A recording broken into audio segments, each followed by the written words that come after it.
Alhamdulillahi rabbil alamin. Alhamdulillahilladzi khalaqal mauta wal hayata liyabluwakum ayyukum ahsanu amala wa huwal azizul ghafur. Segala pujanya kepada Allah atas nikmat dan karunia-Nya. Alhamdulillah bisa ngaji sama teman-teman kelas 12 SMA Al-Azhar 19 ya. Mudah-mudahan kita nggak cuma dikumpulin di majelis ini, tapi kelak juga dikumpulkan di surganya Allah. Insyaallah pengen ke surga semua ya. Siap ke surganya sekarang? Mumpung lagi ngaji. Karena pasti ke surga kalau lagi ngaji mah. Daripada pas lagi pacaran kan repot.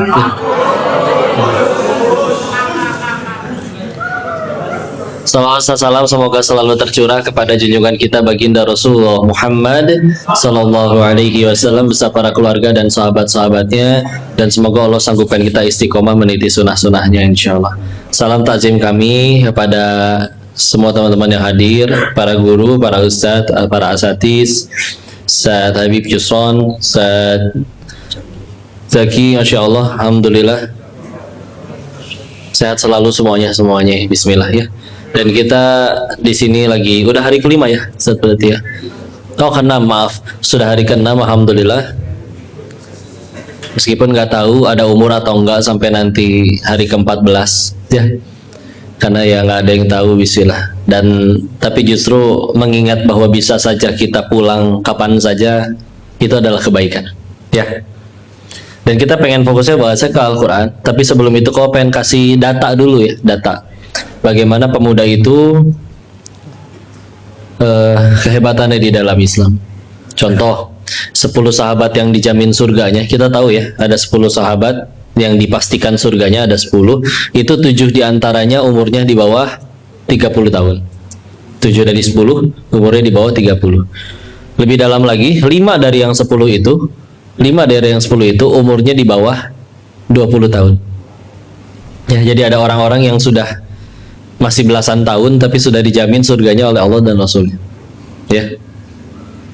Nanti kita lihat kenapa mereka bisa jadi orang-orang seperti itu. Lalu itu kalau di tentang 10 sahabat yang dijamin surganya. Nah sekarang kalau kita bilang atau ngomongin tentang hadis, kan itu ada rantai sanadnya ya.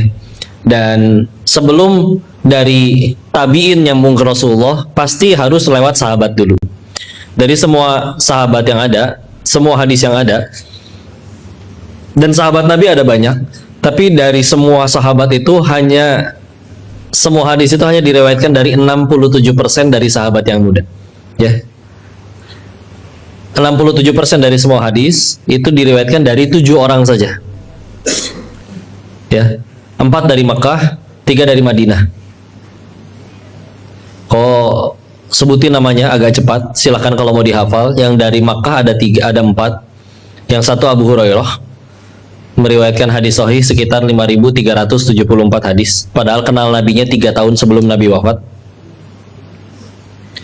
Terus ada sahabat, ada istri Nabi ya, Aisyah radhiyallahu anha ya, itu sekitar 2.000-an hadis. Nah kalau misalkan Sahih Bukhari isinya cuma 7 ribuan hadis, bayangin ada 2.000 hadis itu berasal dari ibunda Aisyah radhiyallahu anha, lebih dari seperempatnya. Ini juga menjawab kalau misalkan Rasul menikahi wanita yang masih muda. Kalau nggak ada beliau nanti ngebahas fikih haid itu bingung, susah. Nabi ngajarinnya gimana? Ya.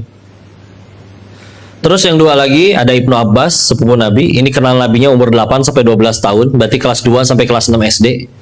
Ya. Tapi begitu Nabi wafat, beliau menjadi manusia yang paling paham Al-Quran. Yang satu lagi anaknya Umar, Abdullah ibnu Umar, suka dipanggilnya Ibnu Umar saja. Ya. Yang ketiga, yang dari Madinah ada 3 orang. Kok izin cepat, ada Anas bin Malik, ada Abu Sa'id Al-Khudri, sama Jabir ibn Abdullah. Ya, 7. Dan dari semua banyak hadis itu, kalau mungkin dikumpulin sama yang doif ratusan ribu, bahkan ada yang menyebutkan sampai 1 juta hadis, 67%-nya bersumber dari 7 orang tadi. Sisa yang 33%-nya, nah itu tercecer ke jumlah sahabat-sahabat yang lain. Ya, oke, itulah pemuda nih, orang-orang hebat. Madinah dulu dibuka dengan 6 orang pemuda saja. Maka di sini ada sekitar 128 ya, 128. Kalau ini semuanya jadi orang hebat, Indonesia jadi baik melalui kalian mungkin nanti insya Allah. Ya. Alhamdulillah udah ada bekal ngapalin Quran dulu. Kayaknya kalau ngapalin Qurannya benar agak susah, kalau nanti jadi pejabat pengen korupsi itu agak kagok ya. Cuman kadang yang soleh betulan suka nggak mau menjabat, saat itu dia repot ya. Itulah pemuda ya. Sekarang kita bahas Qurannya. Nih kalau kita sampaikan dalam bentuk cerita ya, Nabi tahu-tahu dapat tugas ngajarin tauhid ke satu dunia. Mulainya juga udah umur 40. Mulainya juga di Arab zaman itu, di Mekah. Iya sih ada Ka'bahnya, tapi di sekeliling Ka'bahnya itu tidak kurang ada 360 patung berhala. Perempuan dulu diperjualbelikan. Jadi kalau ada ayat tentang poligami yang diprotes oleh perempuan, aslinya di zaman itu ayat tentang poligami, nikahilah 2, 3, 4, tapi jika tidak sanggup satu saja. Ayat itu justru datang untuk membatasi, karena di zaman itu, Masya Allah, di riwayat Imam At-Tirmidzi ada sahabat masuk Islam dalam kondisi istrinya 10, sama Nabi disuruh ceraiin 6 ya. Ngelahirin anak perempuan, kalau istrinya lagi hamil disuruh ngelahirin di kebun depan rumah, karena udah ada tanah yang sudah digali. Kalau ada perempuan langsung nyemplung ke kolam itu, ke tanah yang udah digali itu, langsung dikubur hidup-hidup. Sampai nanti mereka bertanya, Quran surat 81 At-Takwir ayat 9, bi ayyidam bi qutilat. Sederhananya, atas dosa apa sih kami ini dibunuh, baru juga lahir ya. Nah itu dijelaskan di tafsir Al-Azhar Buya Hamka, pendapat dari Ibnu Abbas ya. Jadi kondisinya sekacau itu. Marah sedikit perang antar suku, senggol bacok ya. Dan tahu-tahu dapat tugas ngajarin tauhid ke orang-orang kayak begitu. Begitu pertama kali nyampein bahwa beliau itu nabi, rasul, yang percaya cuma 4 orang.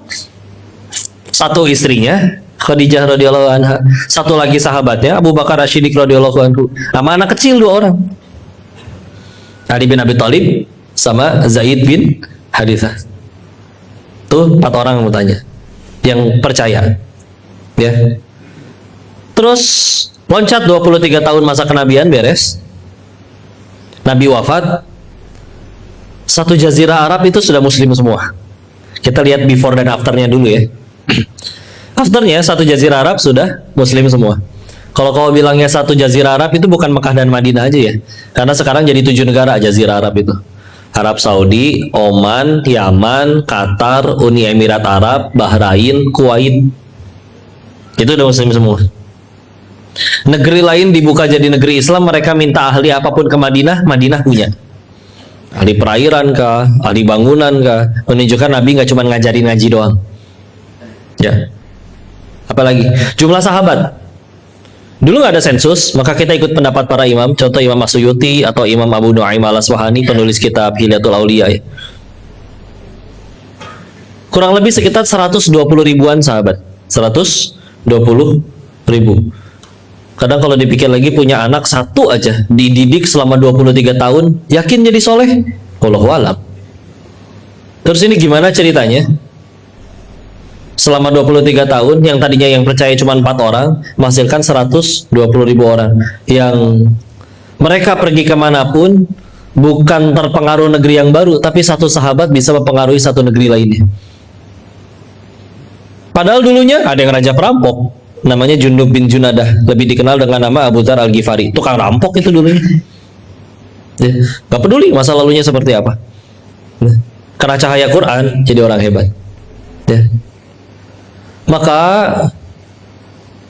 bahkan ada kitab ya, Ar-Rasul Al-Mu'allim, beliau penulisnya menuliskan kalau sampai Rasul nggak punya mukjizat apapun selain jumlah sahabat yang segitu banyak dan segitu luar biasanya, itu tetap sanggup menobatkan Rasul sebagai manusia yang nabi yang paling hebat pencapaian.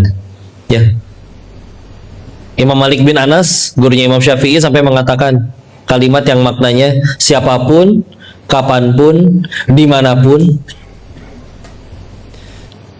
kalau pengen mengubah generasi ini jadi hebat, ya, pejabat yang nggak maling semua, nggak ada yang main slot, ya, nggak ada yang berbuat kezoliman, nggak ada yang ngumpetin emas 74 kilo di Sentul, dekat nih dari sini. Ya. Kalau pengen mendidik generasi jadi hebat, satu katanya syariah, jangan mimpi kalian, jangan mimpi, kecuali dengan satu cara saja, yaitu dengan cara sebaik-baiknya manusia mendidik sebaik-baiknya generasi. Siapa sebaik-baik manusianya? Rasul. Siapa sebaik-baik generasi? Yang beliau ajarkan langsung para sahabat. Ya. Jadi hidup ini dengan adanya mereka dan Quran tuh ibarat kayak kalau kalian beli mesin cuci ini ke Electronic City misalkan ya. Begitu mesin cucinya nyampe rumah kan ada bukunya kan, buku manual. Dikasih, Bu, ini bukunya, silakan baca semua tata cara pakainya udah ada di situ. Terus kita jawab, embung, nggak mau. Si ibu mah, ya udah saya ngerti semua yang ada di buku itu. Sini saya ajarin. Terus kita juga jawab lagi, nggak mau. Ya udah saya pulang nih. Ya udah, mangga. Besoknya si ibu pengen pakai mesin cucinya, nggak ngerti, dikeplak. Alah, dasar mesin cuci rusak. Salah siapa? Salah dianya. Ya. Sama, kita hidup nih di dunia nih. Yang katanya mungkin nanti dolar naik, begini begitu, dinamika kehidupan apapun itu. Bismillah. Aslinya buku manualnya udah ada, tinggal baca. Kalau nggak mau baca, ikutin orang yang ngerti. Ini ngaji nggak mau, petunjuknya ada di Al-Quran. Dan yang paling ngerti ya Nabi dan orang yang mengikutinya, meskipun Nabi sudah wafat, masih banyak orang yang mengikuti beliau. Nggak mau ngikutin juga, tahu-tahu hidup pahit, sedih, ngambek ke Allah. Ya. Alhamdulillah, naudzubillah. Pernah lihat ya ini di medsos ya. Mohon maaf, dulunya dia guru ngaji. Suatu ketika nikah lalu dijahatin, qadarullah dapat suami jahat. Ternyata suami jahat nggak cuma ada di film Azab Indosiar, di dunia nyata ada juga. Dia marah lah. Pisah, cerai, anaknya ikut sama mantan suaminya. Mencari kesenangannya di tempat yang salah. Mohon maaf, akhirnya dia pergi ke tempat-tempat hiburan malam. Dari yang tadinya tamu, pengunjung, sampai akhirnya dia jadi DJ. Nggak tahu nickname DJ-nya apa. Mungkin DJ angan gitu dong. Jangan berarti. Pindah kemana-mana, dibayar kemana-mana, punya duit, punya segala macam, dan ngerasa berhasil, bangga. Ada di kolom komentarnya ada yang ngomong komentar kayak gini, bagus deh komen. Kata Koko sih bagus ya. Lukamu dibuat oleh manusia, lalu kenapa Tuhanmu yang kamu khianati? Ya. Kan yang jahatin kamu orang, ya. Tapi orang yang kamu tutup gitu aja udah nggak kenal lagi, gitu ya. Tapi yang disalahin ya Allahnya. Padahal, yuk kita hari ini nentuin di masa depan kita jadi seperti apa. Bahkan kita di hari ini juga hasil dari kita yang dulu kan. Kita memang nggak bisa milih mau terlahir di keluarga yang mana. Tapi kita bisa milih mau mati dalam keadaan seperti apa. Kalau pakai cerita ya, studi kasusnya. Ada anak SMP putus sekolah, nah. Terus bukan karena malas, tapi karena orang tuanya meninggal. Tentu dia juga nggak bisa milih, namanya takdir ya. Maka mau nggak mau kerja. Kerjaan pertamanya nyuci piring di warung nasi Padang. Digaji berapa kok? Nggak digaji pakai duit. Digajinya kalau lagi jam kerja boleh makan di warung nasi Padang itu. Jadi pakai nasi bungkus digajinya. Terus bedanya pemuda ini punya sesuatu yang agak beda, yaitu contoh ketika beres makan perlu tisu, minta sama bosnya, bos boleh minta tisu yang di meja nggak, 1 lembar aja. Kan kata bosnya, ambil aja deh, kenapa sih orang cuma tisu doang, ngapain izin segala? Jawab si pemudanya, nggak bisa dong bos, itu kan bos belinya buat pelanggan, adanya pun di meja pelanggan, saya kan bukan pelanggan. Kalau saya ngambil nggak izin dulu, berarti saya nyolong bos. Diam si bosnya. Cuma dalam hati mikir, ada bocah kayak begini. Apakah si pemuda ini udah jadi orang hebat? Belum, SMP aja nggak lulus kok. Cuman perhatikan, kalau di bahasa Sunda sih ada 2 istilah bodoh. Ada bodoh alewoh, ada bodoh katotoloyo.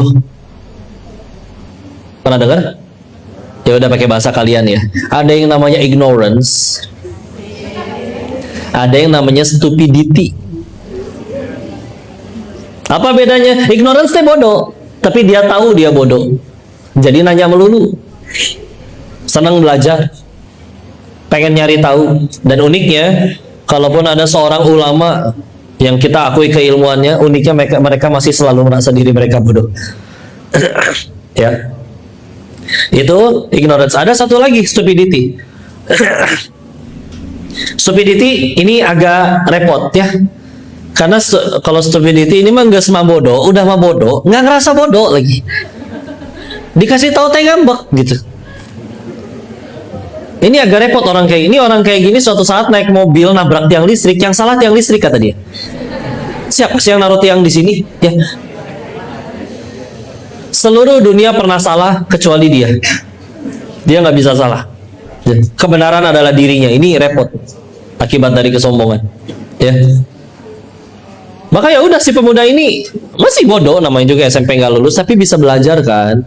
Pelan-pelan diajarin naik motor jadi bisa nganterin pesanan. Kerjaan nambah, masa nggak mungkin haknya nggak nambah, pasti nambah juga. Akhirnya ngapain? Dia bisa disuruh masak nasi. Sesekali keras, akhirnya pulen juga. Terus akhirnya bisa masak rendang seenak koki utamanya. Iya, berkali-kali alot, atau terlalu pedas, atau terlalu asin. Tapi lama-lama rasanya pas. Namanya dagangan laku, makanannya enak, karyawannya nggak ada yang nyuri, bosnya nggak main slot. Nggak mungkin nggak maju itu usaha. Ya. Maka si bos akhirnya buka lagi, harus buka cabang di tempat yang baru. Daripada nyari orang yang nggak tahu jujur atau enggak, ini ada satu pemuda yang udah ikut dia sekian lama, tapi selembar tisu aja nggak berani ngambil. Masa iya nggak dikasih kesempatan? Di hari ini si pemuda itu udah punya 8 restoran nasi Padang sendiri. Dia nggak bisa milih. Kalau bisa milih juga nggak pengen orang tuanya meninggal waktu masih SMP. Cuman kan kita bisa milih nih. Kita mau apa? Mau semua. Oh, Allah jahat, pemerintah jahat, semua jahat, dunia jahat. Atau yuk bangkit. Bismillah. Ya. Justru terbentuknya dari situ, terbentuk ujung-ujungnya. Ya. Maka sampai ada nasihat kayak gini, Dek, keraslah sama diri kalian, karena nanti dunia yang akan datang dengan lembut ke hadapan kalian. Kalau kalian lembek sama diri sendiri, oh yang lain juga nggak belajar, nggak ngapalin, nggak ngedengerin, ya. Nggak lulus juga nggak apa-apa, bapak saya kayak ini, ntar jadi CEO juga. Ya. Kalian lembek sama diri sendiri, nanti dunia yang datang dengan keras ngehantam kalian. Dengan pahitnya pengangguran, dengan pahitnya diremehin waktu reunian. Punten ya, kalau ukurannya duit aja, masalah duit itu cuma ada 2. 1 kekurangan duit, 2 kebanyakan duit. Kalau kita nggak punya ilmu buat ngurus kebanyakan duit, kita bakal balik lagi ke masalah pertama. Ya. Punten ya. Kumpulin duit seplanet bumi, kumpulin duit semua orang seplanet bumi, taruh di 1 ember. Gak usah bayangin embernya segede apa. Ya. Kumpulin duit seplanet bumi, kumpulin di 1 ember. Bagiin merata ke semua orang ke seplanet bumi.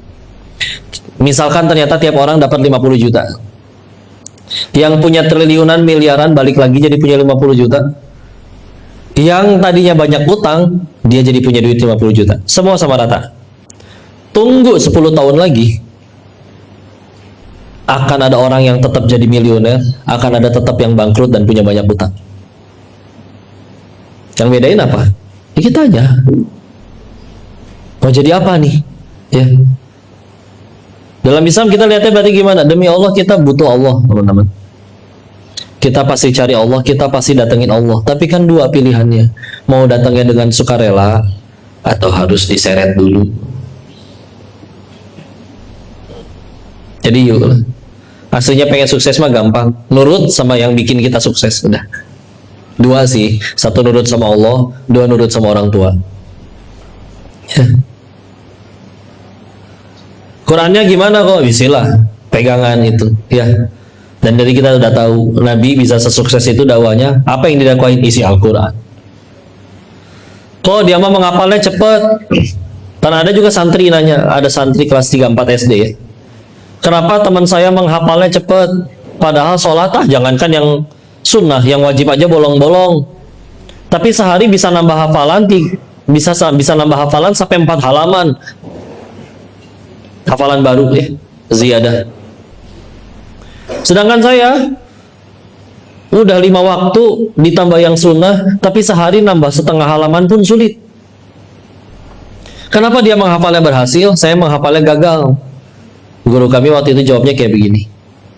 Yang menghafalnya berhasil adalah yang karena hafalannya dia jadi takut sama Allah, tambah dekat sama Allah. Bukan sekedar dapat piala paling cepat, karena punten ya, hafalan juga bisa jadi ujian. Kapan jadi kebaikan? Kalau bikin tambah dekat sama Allah. Bisa jadi ujian, ya iya. Kalau jadi, bisa jadi musibah, bisa kalau jadi sombong, jadi tengil. Makanya kadang nggak heran ketika, oh mohon maaf ya, jangan nyambung kemana-mana, kita ambil hikmahnya aja. Cenah katanya dia itu seorang syekh hafal Al-Quran, kok bisa-bisanya ngelakuin perbuatan bla bla bla apa ini ya. Nah, sederhana, hafalan juga ujian. Siapa yang menghafalnya berhasil, yang bikin tambah dekat sama Allah. Dan ini berlaku buat semua. Teman mana yang paling baik? Bukan yang paling rajin traktir, bukan yang selalu belain padahal jelas-jelas kita salah, tapi teman yang semenjak kenal sama dia banyak ingat Allah. Serius. Salah satu nikmat besar itu kalau kita punya teman yang baru lihat mukanya aja ingat mati. Serius. Nggak tahu mukanya kayak malaikat maut atau gimana. Meskipun dia nggak selucu yang lain, mungkin dia nggak bisa nongkrong sampai malam seperti yang lain, tapi bisa lah ya. Nanti kerjaan mana yang paling baik? Bukan yang paling gede gaji dan fasilitasnya, tapi yang semenjak kerja di situ tambah banyak sujudnya ke hadapan Allah. Karena kalau patokan sukses paling banyak duitnya, kalian jadi koruptor aja semuanya, beres. Hancur tapi nanti di hadapan Allah ya. Kalau cara didik anak untuk jadi soleh itu harus pakai duit, maka anak koruptor harusnya anak yang paling soleh. Enggak, tapi ya. Maka yuk nurut sama Allah, nurut sama orang tua. Orang tua ini senjata terbaik, teman-teman ya. Kau bahkan pengen bilang kayak begini ya, kalau suatu saat misalkan ada anak kecil baru lahir, masih merah, terus baru lahir 5 menit kemudian dibuang ke tempat sampah, 30 tahun berlalu, si anak yang dibuang di tempat sampah itu jadi konglomerat. Tiba-tiba orang yang dulu ngebuang, orang tuanya datang, "Hai Nak, ini kami yang dulu buang kamu ke tempat sampah, ingat nggak? Minta duit dong." Kasih atau jangan ke orang tua kayak gitu? Ternyata menurut Islam kasih ya. Loh, kenapa? Kok dia jahat? Kenapa dikasih? Kan kita baiknya bukan supaya dia sayang, karena Allah suka aja. Dia jahat, ada tanggung jawabnya di hadapan Allah. Serius, orang tua dalam Islam itu segitunya ya. Bahkan kalau orang tua kalian bertanya ya, "Nah, 1 tambah 1 itu 5 loh." "Iya Bu, betul." Udah cukup. Udah. Selagi perintahnya nggak disuruh nyembah selain Allah, nggak disuruh lepas aurat, nggak disuruh ninggalin sholat, "Iya Bu, betul." Udah. Ada keberkahan pada taat sama orang tua. Kok orang tuanya betulan jahat, kok kayak di film Azab Indosiar? Lihat nanti ada tanggung jawabnya. Jangan lempeng aja. Kenapa perbuatan baik kita harus ngikutin orang lain? Pernah dengar cerita ini? Ada bapak-bapak lagi bakar sampah, nemu ular. Ularnya diem aja, dikirain udah mati. Daripada ularnya ini nakutin orang, dibakar aja lah sekalian. Pas ularnya dipegang, ternyata hidup, matok, cetok, berdarah. Kaget, tangannya luka, ularnya jatuh ke api. Dengan tangan yang masih berdarah itu, si bapaknya ngambil kayu panjang, berusaha nyelamatin ularnya keluar dari api. Kan orang-orang sekelilingnya mikir, "Pak, kenapa diselamatin? Kan bapak habis digigit sama ularnya." Dijawabnya sederhana, ular, matok, nggak bisa pilih. Mau yang megang cewek, cowok, kaya, presiden, pejabat, direktur, karyawan, siapapun, tampan, cantik, semua, dia terancam gigit. Nggak ada ular pengen matok gigit dulu. Ini si orang kayaknya banyak utang nih, saya patok nih. Enggak. Namanya juga ular. Itulah ular. Aku manusia, aku bisa milih mau berbuat apa. Aku nggak mau perbuatanku didikte oleh makhluk lain. Tampang aja pengen jadi orang baik. Bismillah. Ayo istilah. Orang tua juga sama seperti itu.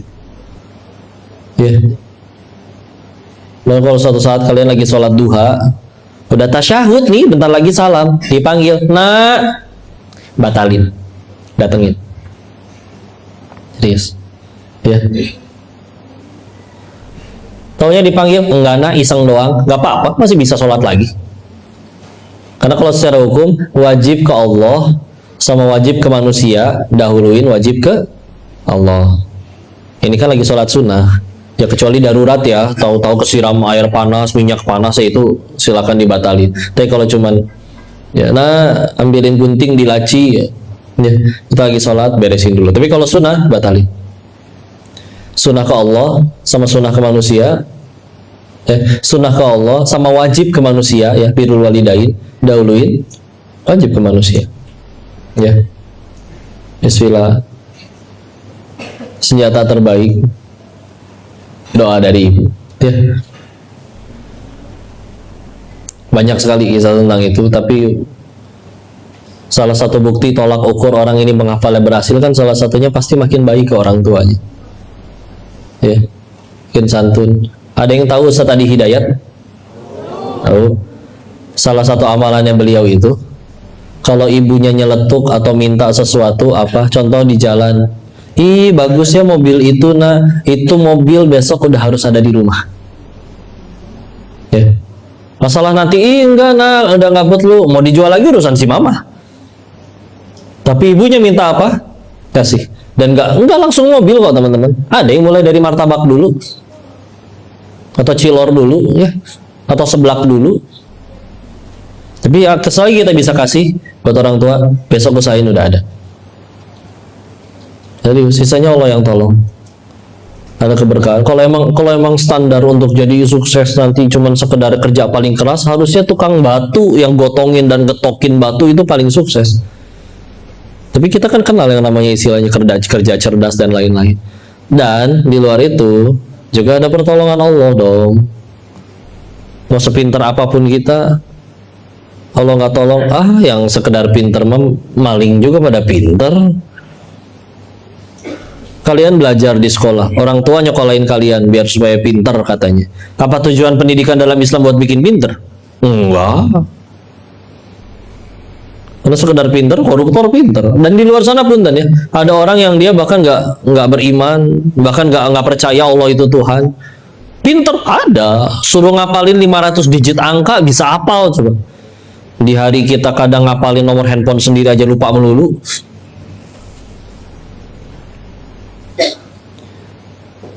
Kalau ada maling, bodoh, malingnya mau nangkep ayam, ayamnya nggak ketangkep, malingnya ketangkep, bodoh itu maling. Lihat kalau ada orang jahat tapi bodoh, jangankan nyalakain orang, nyalakain ayam aja gagal. Yang repot kan kalau malingnya pinter, yang nyolong sendirian, yang lapar jutaan rakyatnya, PR.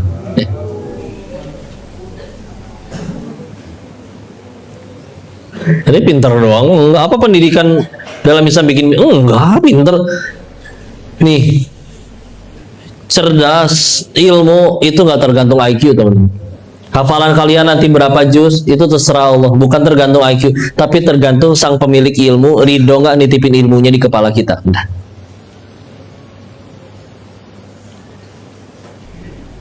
Nanti kalian jadi orang tua mungkin bisa, wah ada artikel, ternyata kecerdasan dibentuk dari nutrisi dan stimulasi, berarti dikasih makanan yang mahal-mahal, yang bagus-bagus, yang enak-enak, ya.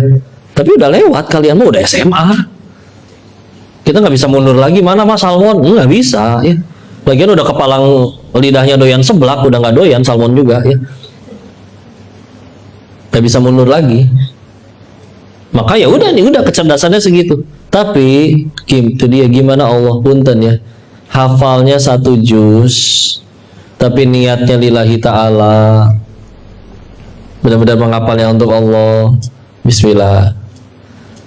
Hafalnya satu hadis pun Allah bisa menjadikan 1000 orang mau ngamalin satu hadis yang keluar dari mulut kamu. Hafalnya 30 juz plus 1000 hadis, niatnya salah, cuma demi piala, dianggap pinter dan yang lain-lain, bukan untuk Allah. Allah bisa jadikan gak ada satu orang pun yang mau ngamalin satu hadis pun yang keluar dari mulut kamu. Jadi gimana berkahnya? Ya. Terus sisanya udah, tinggal jangan ngelakuin yang Allah nggak suka. Salah satunya mungkin yang lebih banyak terjadi di anak muda. Kayaknya kan narkobaan nggak mungkin. Slot, masih anak SMA kayaknya nggak ada. Ya. Atau ada yang main slot di sini? Enggak, kayaknya orang ngapalin Quran. Ya.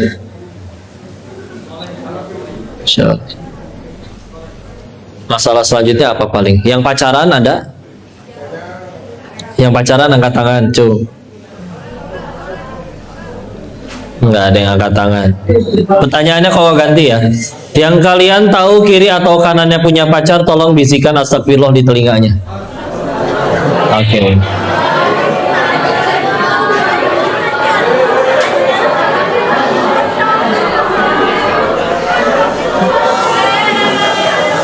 Oke, sudah. Ustaz, udah ditandain? Nah, silakan di DO ya. Janganlah, ya Allah. Sebelum masuk ke bahasa acara ini, balik lagi tadi. Kita pengen nyuci, pendidikan dalam Islam itu bukan sekedar bikin pinter. Kita balikin ke Al-Quran. Berarti tujuan pendidikan dalam Islam apa dong? Ada ayatnya, ada 4 ya di dalam Al-Quran. Meskipun nggak ketiplok persis sama. Di Al-Baqarah 2 kali, di 129 dan 151. Di Ali Imran sekali, di ayat 164.